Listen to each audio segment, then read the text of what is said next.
Hello friends, welcome to Priya's time. இன்னைக்கு நம்ம சேனலில் வாழைத்தண்டு பொரியல் செஞ்சுருக்கேன். இது எப்படி பண்ணுறதுன்னு வீடியோக்குள்ளே போய் பார்க்கலாம். இதுக்கு 2 இலசு வாழைத்தண்டு வாங்கிட்டு இருக்கேன். இது மேலே லேயர் மாதிரி ஒரு பகுதி இருக்கும். இப்போ காட்டுறேன். இதை வாழை மட்டன்னு சொல்லுவா. இதெல்லாம் நம்ம எடுத்துடணும். இப்போ உள்ள தண்டை மட்டும்தான் நம்ம செய்யணும்.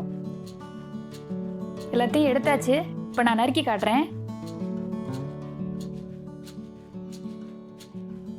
இதை நறுக்க கடைசி வரைக்கும் எப்படி இருந்தாலும் அந்த நார் வரும்.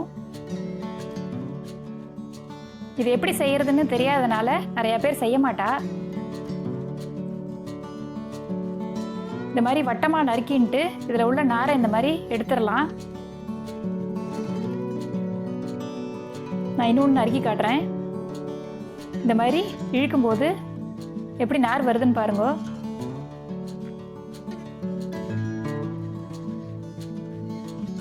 இந்த வாழைத்தண்டு நீர்க்காய், உடம்புக்கு ரொம்ப நல்ல சத்து இருக்கு.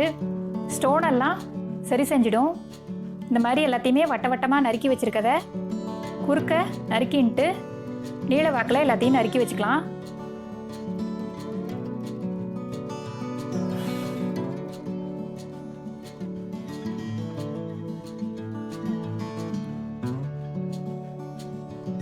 இந்த மாதிரி எல்லாத்தையும் நறுக்கின்ட்டேன். நறுக்கின உடனே மோரில் போட்டுடணும். அப்போ தான் கருத்து போகாமல் இருக்கும். வாங்கின உடனே எப்பயுமே செய்யணும். அப்போ தான் இதில் உள்ள முழு சத்தும் நமக்கு கிடைக்கும். 2 பெரிய வெங்காயம் இந்த மாதிரி நீல வாக்கில் நறுக்கி வச்சுட்டுருக்கேன். தேங்காய், பச்சை மிளகா, கருவேப்பிலை, கடுகு, உளுத்தம்பருப்பு, ஜீரகம், இதான் அதுக்கு தேவையான பொருட்கள். ரொம்ப ஈஸியாக செஞ்சிடலாம். எப்படி செய்கிறதுன்னு பார்க்கலாம். கடாயில் கொஞ்சமாக தண்ணி விட்டுருக்கேன். நறுக்கி வச்சிருக்க வாழைத்தண்டெல்லாம் மோர்லேருந்து எடுத்து இதில் சேர்த்துன்றலாம். கொஞ்சமாக தண்ணி விட்டால் தான் நம்ம வடித்து கொட்டுற மாதிரி இல்லாமல் கரெக்டாக இருக்கும். இதுக்கு தேவையான அளவுக்கு உப்பு சேர்த்துக்கலாம்.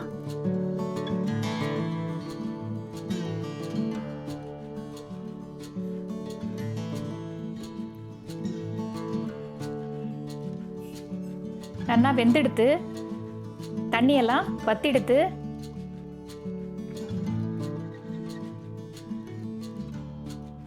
நான் எப்படி வெந்திருக்குன்னு காட்டுறேன். நல்லா வெந்தெடுத்து இதை ஒரு தட்டில் மாற்றின்றலாம். இதை தாளிச்சு கொட்டுறது மட்டும்தான் வேலை. ரொம்ப ஈஸி.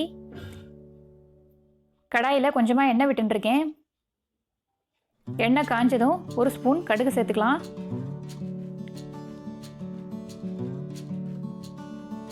கடுகு நல்லா வெடிச்செடுத்து 1 டேபிள் ஸ்பூன் உளுத்தம்பருப்பு சேர்த்துக்கிறேன்.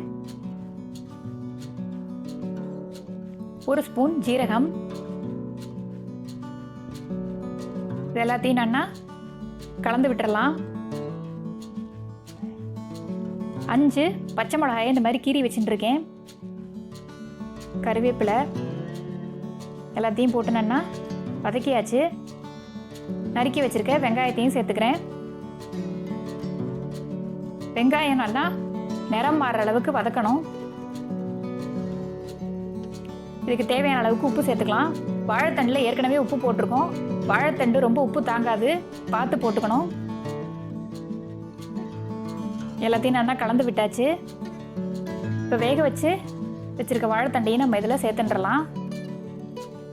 இது சாதத்துக்கு சூப்பராக இருக்கும். ரசஞ்சாத்துக்கு, சாம்பார் சாதத்துக்கு எல்லாத்துக்குமே ரொம்ப அருமையாக இருக்கும். அரை மூடி தேங்காய் திருவி வச்சுட்டுருக்கேன். அதையும் இதில் சேர்த்துன்றலாம். சின்ன குழந்தையிலேருந்து பெரியவா வரைக்கும் நல்லா விரும்பி சாப்பிடுவா. ரொம்ப காரமெல்லாம் இருக்காது, நல்லா டேஸ்ட்டாக இருக்கும். வேற ஒரு பவுலுக்கு ட்ரான்ஸ்ஃபர் பண்ணிட்டேன். பிரியாஸ் டைம் சேனலை சப்ஸ்கிரைப் பண்ணாத வளர்ந்தா சப்ஸ்கிரைப் பண்ணிடுங்க. வேற ஒரு வீடியோவில் பார்க்கலாம். தேங்க்யூ.